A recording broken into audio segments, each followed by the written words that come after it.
Quick question. Can you sit on the floor with your grandkids without it feeling really awkward and uncomfortable, your back fully rounding over, your knees floating up in the air? If sitting cross-legged feels like a fight for you, it's not because you're too old. It's usually just a position that your body hasn't visited in a long time.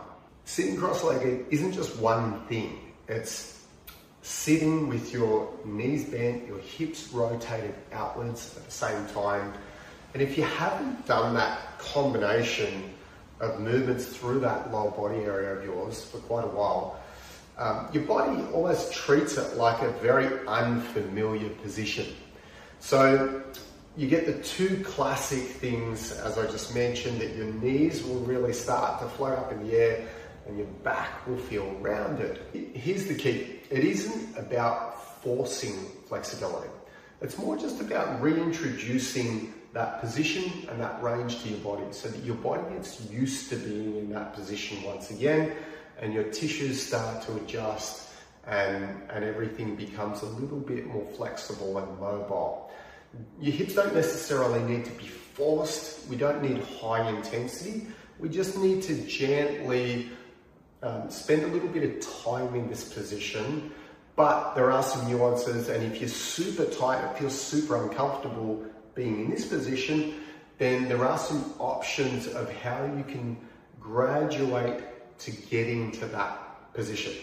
So to start with, we want to just visualize this actually being our stretch, but if this is not doable for you to begin with, we can use yoga blocks, or you can use cushions or some books or something that you have around the house if you don't have these. So as soon as we elevate the hips, so if you sit on one block, and that brings the pelvis a little bit higher than the lower body, then that just makes it a little bit easier on the hips. You could potentially put another block there as well. And then it's just spending some time here. You might like to do some gentle movement where we're just leaning a little bit to the left, a little bit to the right, forwards. You can do, just sort of visualize your head moving around in a circular motion, so your weight shifting around. We don't want to be pushing on the knees, we don't want to be forcing them down at all. We want to also switch so that we have the other leg in front. So we make it nice and even through both hips, because you'll probably find that one knee might be even higher than the other knee if you're quite tight through there. So we want to balance that range out. And again, it's just about spending time in this position. Your body will adjust over time, like anything. It's funny because, my kids in primary school, they sat on the floor all the time, cross-legged. But then now, if they have to do it, because they don't do it every day, they find it very difficult because their body's not used to that position. So it's just a matter of just greasing the groove and doing that movement continuously and repetitively every day. You only need to spend 30 seconds, a minute, a couple of minutes in this position each day. Never force it.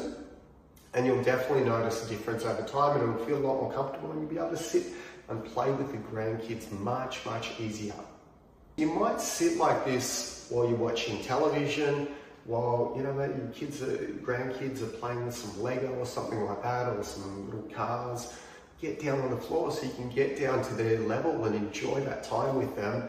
And use that as an opportunity to try and open your hips up. But again, we never want to do it to the point of pain. So if it really feels uncomfortable, then you just need to prop your hips up a little bit and perhaps don't spend as long down there, and just build it up over time. And the mobility through the hips will really improve. And another movement that you can do once you sort of sit in that static position for quite a while, sometimes getting out of it can feel a little bit sticky, that everything locks up a bit. So I always like, one of my favorite moves for the hips is just taking the feet a little bit wider than the pelvis, and then just some windscreen wipers. So that just gets a little bit of stretch into the tissues, a little bit of circulation deep inside the joint. So if you think about the upper thigh bone It's sitting deep inside the hip joint, and it's getting some nice rotation as we swish our knees left and right.